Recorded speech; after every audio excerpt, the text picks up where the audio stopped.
அம்மாவின் மறைவிற்கு பிறகு அனைத்து இந்திய அண்ணா திராவிட முன்னேற்ற கழகம் பல்வேறு சோதனைகளையும் பல்வேறு இன்னல்களையும் அடைந்திருந்தது. ஏன் கட்சி இரண்டாக பிளவுபட்டது, சின்னம் முடக்கப்பட்டது. ஆனால் இன்றைக்கு அம்மாவுடைய ஆசையோடு இன்றைக்கி அனைத்து பிரச்சனைகளையும், அனைத்து சோதனைகளிலும், அனைத்து சதிகளையும் முறியடித்து இன்னைக்கு எஃகு கோட்டையாக கழகத்தினுடைய பொதுச் செயலாளர் எடப்பாடியார் தலைமையில் மிக எழுச்சியோடு இன்றைக்கி அனைத்து இந்திய அண்ணா திராவிட முன்னேற்ற கழகம் இன்றைக்கு வீரநடை போடுகிறது. அன்றைக்கும் சொன்னோம், பல்வேறு காலகட்டங்களில் நீதிமன்றங்களையும் சொன்னோம், இப்போதும் சொன்னோம். இது ஒரு மிகப்பெரிய ஒரு சூழ்ச்சி. அனைத்து இந்திய அண்ணா திராவிட முன்னேற்ற கழகத்தை பிளவுபடுத்தி உள்ளிருந்தே கெடுக்கும் நோய் என்பதைப் போல முதலே தர்மயுத்தம் என்ற பெயரிலே இந்த கழகம் அம்மாவின் மறைவிற்கு பிறகு ஓரணியிலே எந்த பிளவும் ஏற்படக்கூடாது, கழகத்துக்கு எந்த சேதாரம் ஏற்படக்கூடாது என்று அன்றைக்கு அம்மா உயிரோடு இருந்தபோதே இன்றைக்கு நியாயம் தர்மம் பேசுகிற ஒருவர் அன்றைக்கு என்ன சொல்லியிருக்க வேண்டும்? இல்லை, அம்மாவை முதலமைச்சராக அடக்கம் செய்துவிட்டு நான் பதவியேற்றுக் கொள்கிறேன் என்று சொல்லியிருந்தால் அவர் பெரிய மனுஷன். ஆனால் அன்றைக்கு பதவி ஆசை, பதவி வெறி, யாரோ சொன்னார்கள் என்று, யாரோ சொன்னால் கூட இவருக்கு எங்கே போய்விட்டது. அன்றைக்கு இரவோடு இரவாக எல்லோரிடம் கையெழுத்து பெற்று பதவி ஏற்றுக்கொண்டார், முதலமைச்சராக பதவியேற்றுக் கொண்டார். பிறகு அன்றைக்கு அவருக்கு யார் எதிரி? அவருக்கு தேவைப்பட்டால் நண்பர்கள், தேவைப்பட்டால் எதிரிகள், இல்லை என்றால் துரோகிகள். அவருக்கு பதவி கொடுத்தால் நண்பர்கள், பதவி இல்லை என்றால் அவர்கள் துரோகிகள் என்று சொல்லி காலத்துக்கேற்ப, நேரத்துக்கேற்ப, சூழ்நிலைக்கேற்ப பச்சோந்தி நிறம் மாறுவது போல் அப்போது நிறம் மாறிக்கொண்டிருந்த ஒருவர். நாங்கள் சொல்லி கொண்டிருந்தோம், நாங்கள் சொன்னோம், பல காலகட்டம் பல வேலை சொன்னோம், பல நேரத்தில் சொன்னோம். இவர் அனைத்து இந்திய அண்ணா திராவிட முன்னேற்ற கழகத்துக்கு பிடித்த சனி. இவர் தானாக செயல்படவில்லை. ஒரு தூண்டுதல் பின்னணியிலே மிகப்பெரிய சதிவலை பின்னப்பட்டு அனைத்து இந்திய அண்ணா திராவிட முன்னேற்ற கழகத்தை அம்மா இல்லை, இந்த கட்சிக்கு தலைவர் இல்லை, இந்த கட்சியை அழித்து விடலாம், இந்த சின்னத்தை முடக்கி விடலாம், அதற்கு தேவையான தோதான நம்மளால் முடியாது, பிரதான எதிர்க்கட்சியாக இருக்கிற திராவிட முன்னேற்ற கழகமாகிய நம்மளால் முடியாது, அது அவர் தந்தை காலத்திலே பார்த்து விட்டார்கள், முடியாது, இந்த அண்ணா திமுகவை நம்மளால் அழிக்க முடியாது, அந்த சக்தி நமக்கு இல்லை, திமுக நமக்கு இல்லை என்பதை தெளிவாக புரிந்து கொண்ட அந்த ஒரு விஷயத்தில் மட்டும் அவர் தெளிவாக தெரிஞ்சுக்கிட்டார். மற்றதெல்லாம் என்ன தெரியுதோ இல்லையோ புரிந்து கொண்ட அவர் உள்ளிருந்தே கொல்லும் வியாதியாக, எதிரியை விட பக்கத்தில் இருக்கிற துரோகி தான் மிக மிக ஆபத்தானவர். எதிரியால் சாதிக்க முடியாததை ஒரு நண்பன், கூடியே இருந்த நண்பன், கூடியே ஒன்றா இருந்து ஒன்றா சாப்பிட்டு ஒன்றா படுத்து எல்லாத்திலையும் பங்கெடுத்து கொண்ட ஒருவன் துரோகியாக மாறினால் அவன் 1000 எதிரிக்கு சமம். அப்படி இந்த இயக்கத்தை அழிக்க வேண்டுமென்றால், இந்த அனைத்து இந்திய அண்ணா திராவிட முன்னேற்ற கழகத்தை ஒழிக்க வேண்டுமென்றால், இந்த அண்ணா திமுகவிலிருந்தே ஒருவரை நாம் கைகூலியாக உருவாக்க வேண்டும். அந்த கைகூலியை வைத்து இந்த அண்ணா திமுகவை பிளவுபடுத்தி சின்னத்தை முடக்கி இந்த கட்சியை அழித்து விடலாம் என்று தேர்ந்தெடுக்கப்பட்ட ஒரு நபர்தான் இன்று திமுகவிலே தன்னை இணைத்து கொண்டிருக்கின்ற. ஒரு காலத்திலே நான் அம்மாவின் விசுவாசி என்று சொல்லி அம்மாவையும் ஏற்றி, அம்மாவை சுற்றி இருக்கிற அந்த குடும்பத்தாரையும் ஏமாற்றி தமிழகத்தினுடைய முதலமைச்சர் பதவி வரை அனுபவித்தது மட்டுமல்ல, இந்த கட்சியினுடைய ஒருங்கிணைப்பாளராக கூட இருந்து கொண்டு, இன்னும் சொல்ல போனால் இந்த இயக்கத்திற்கு எதிர்ப்பாக அம்மாவின் மறைவிற்கு பிறகு இந்த இயக்கத்தை அம்மா தொடர்ந்து 2வது முறையாக வெற்றி பெற்ற அந்த அம்மாவுடைய ஆட்சியை கவுப்பதற்கு திமுகவோடு துணை கைகோர்த்து கொண்டு அந்த ஆட்சியை கவுறுவதற்கு வாக்களித்த அந்த பன்னீர்செல்வத்தை மன்னித்து மீண்டும் இந்த இயக்கத்தில் இணைத்து கொண்டு இந்த இயக்கத்துடைய ஒருங்கிணைப்பாளர் பதவியும் கொடுத்தோம். அதன் பிறகும் இந்த இயக்கத்தை முடக்குவதற்கு இந்த திராவிட முன்னேற்ற கழகத்தோடு கைகோர்த்து கொண்டு சரி செய்து இந்த இயக்கத்தை அழிப்பதற்கு ஒவ்வொரு கட்டத்திலும் ஒவ்வொரு காலகட்டத்திலும் பல்வேறு நடவடிக்கைகள் எடுத்தார். இந்த இயக்கத்தை செயல்படாமல் விடாமல் இருப்பதற்காக முடக்க நினைத்தார். எந்த முடிவும் எடுக்க முடியாமல் இருப்பதற்கான தடைகளை போட்டார்.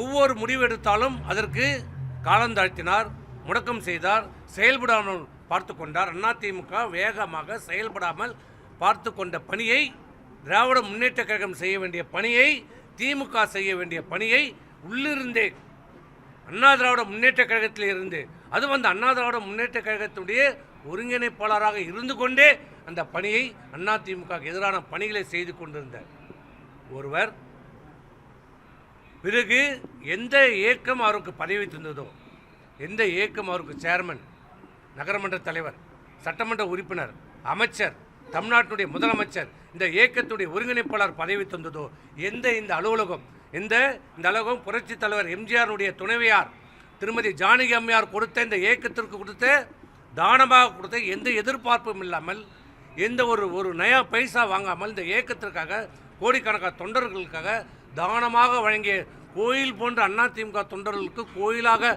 கருதப்படக்கூடிய இந்த அலுவலகத்தை இங்கு நின்று கொண்டிருக்கிறதே, இந்த அலுவலகத்தை தன் காலால் எட்டி உதைத்து செய்த பாவம். அதனால் கட்சியினுடைய பொதுக்குழு இதற்கு மேல் இவருடைய துரோகத்தை சகித்து கொள்ள முடியாது. இதற்கு மேல் இவருடைய சதி திட்டத்தை நாம் தாங்கிக் கொள்ள முடியாது.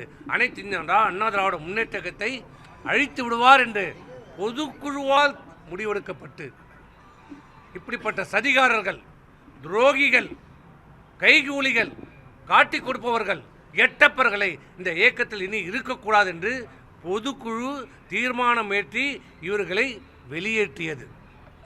வெளியேற்றிய பிறகும் பல்வேறு டிராமாக்களை போட்டார், நடித்தார், நாடகம் போட்டார், அழுதார், உருண்டார், புரண்டார். நியாயமாக ரொம்ப நியாயஸ்த மாதிரி பேசுகிற மாதிரி, எனக்கு எந்த பதவியும் வேண்டாம், என்னை சேர்த்து கொள்ளுங்கள்.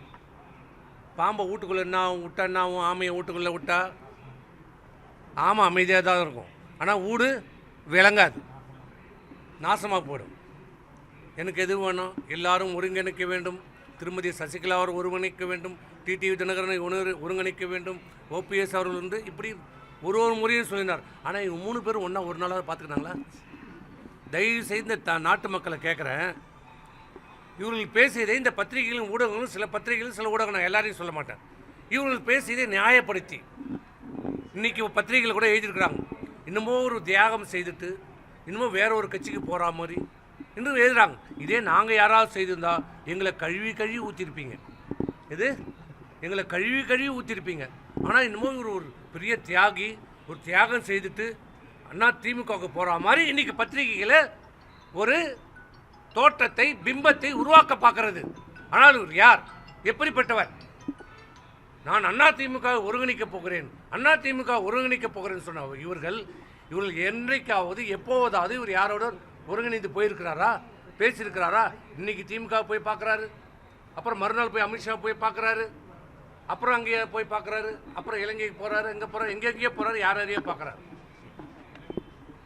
ஆனால் இன்றைக்கி என்ன நடந்தது? நாங்கள் சொன்னது இன்றைக்கி உண்மையாகி இருக்கிறது.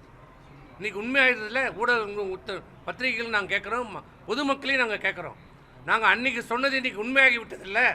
இவர் திமுகவோடு, முதலமைச்சரோடு நெருங்கிய தொடர்பு இருக்கிறார், திமுகவுடைய பி டீமாக இருக்கிறார். திமுக சொல்கின்ற வகுத்து கொடுக்கிற திட்டங்களை, சதி திட்டங்களை, அதிமுகவை நீங்கள் அழிக்க வேண்டும், அதிமுகவை பிளவுபடுத்த வேண்டும், அதிமுகவை வாக்கு வங்கி சிதறடிக்க வேண்டும், அதிமுகவின் சின்னத்தை முடக்குவதற்கு வைக்க வேண்டும் என்று நீங்கள் வழக்குகளை போடுங்கள். வழக்கு மேலே வழக்குகளை போட வைத்தது யார்? இன்றைக்கு தெரிகிறதா? யார் செய்தது? இது எல்லாம் ஓபிஎஸ் திமுகவுடைய ஒரு பினாமி. செய்தது யார்? இது அனைத்தும் செய்தது திராவிட முன்னேற்ற கழகம். இன்றைக்கு வெட்ட வெளிச்சமாக இருக்கிறது. ஓபிஎஸ்ஸின் பின்னால் யார் இருந்தது? திமுக, திமுகவுடைய தலைவர். இதுதான் உண்மை. நாட்டு மக்களுக்கு இன்றைக்கு துரோகம் தோலுரிக்க காட்டப்பட்டிருக்கிறது. துரோகத்திற்கு என்றைக்குமே ஜெயிச்சதாக சரித்திரம் இல்லை. ஒரு விதத்தில் நாங்கள் அதிமுக இன்னைக்கு எல்லாரும் இன்னைக்கு தான் எங்களுக்கு பொங்கல், தீபாவளி. ஏன்னா இப்போ நாங்கள் 2026 தேர்தலை வெற்றி தேர்தலை எதிர்நோக்கி கொண்டிருக்கிறோம். எங்களை கொஞ்சம் நெஞ்சம் பிடிச்சிருந்த சனி இன்னையோட விட்டது.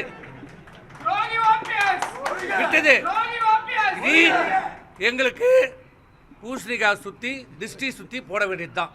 எங்களுக்கு எல்லாம் ஒழிஞ்சது. இன்னொன்னு சொல்லியிருக்கிறார் முக்கியமா. இதை நீங்க தான் சொல்லணும். நான் என்னைக்குமே தீய சக்தின்னு சொன்னதில்லை. அதிமுக தொடங்கப்பட்ட 1972 என்னைக்கு தொடங்கப்பட்டதோ புரட்சித் தலைவர் எம்ஜிஆர்லேருந்து சாதாரண அட்டை வைத்திருக்காத அதிமுகவோட அனுதாபி கூட சொல்கின்ற முதல் வார்த்தை தீய சக்தி, தீய சக்தி, தீய சக்தி. அப்படி நான் தீய சக்தி என்று சொல்லவில்லை என்றால் இவர் யார்? அப்போ இவர் உண்மையான அதிமுக இல்லை. எத்தனை மேடையில் எத்தனை கூட்டத்தில் இவர் சொல்லியிருக்கிறார்.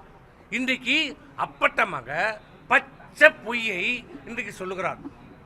இதை நீங்க தெரிஞ்சுக்கணும். அவ்வளவுதான். சர்வாதிகாரி விமர்சிக்கிறாரு. அந்த விமர்சனத்தை எப்படி பார்க்கறாரு? எடப்பாடி பழனிசாமி சர்வாதிகாரத்தனமா நடந்துக்கிறாருன்னு ஒரு விமர்சனத்தை வைக்கிறாரு. துரோகி எதை வேணாலும் சொல்லுவாங்க. துரோகி சொல்வதற்கெல்லாம் எங்களுக்கு கவலை இல்லை. சார், இப்போ ஓபிஎஸ் வந்து திமுக இணைஞ்சிட்டாரு. அதே மாதிரி சசிகலாவும் பொதுக் கட்சி சொல்லிட்டாங்க.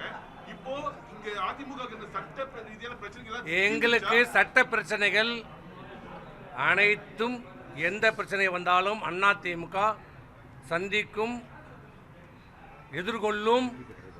நாங்கள் அதை பற்றி எந்த காலகட்டத்திலையும் பயப்பட்டதில்லை, அச்சப்பட்டதில்லை. ஆனால் இவர்கள் போட்ட ஓபிஎஸ் போட்ட வழக்குகளை நீதிமன்றத்திலே அதற்கான பதில் வரும்.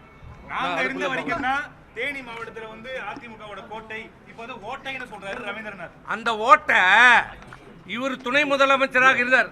யாரு? தேனி மாவட்டத்தில் ஓட்டை ஊந்ததுன்னு சொல்றாரு. அந்த தேனி மாவட்டத்தில் தான் இவர் துணை முதலமைச்சராக இருக்கின்ற போது அந்த இடைத்தேர்தல் வந்தது. ஆண்டிப்பட்டியில் அம்மா நின்று வெற்றி பெற்ற, புரட்சி தலைவர் நின்று வெற்றி பெற்ற ஆண்டிப்பட்டி இவர் குடியிருக்கிற ஊர் பெரியகுளம் தொகுதியில் இடைத்தேர்தலில் தோல்வி அடைந்தது. ஓட்ட உந்துச்சான். அப்ப நான் அதான் சொல்லிட்டு போறேன்.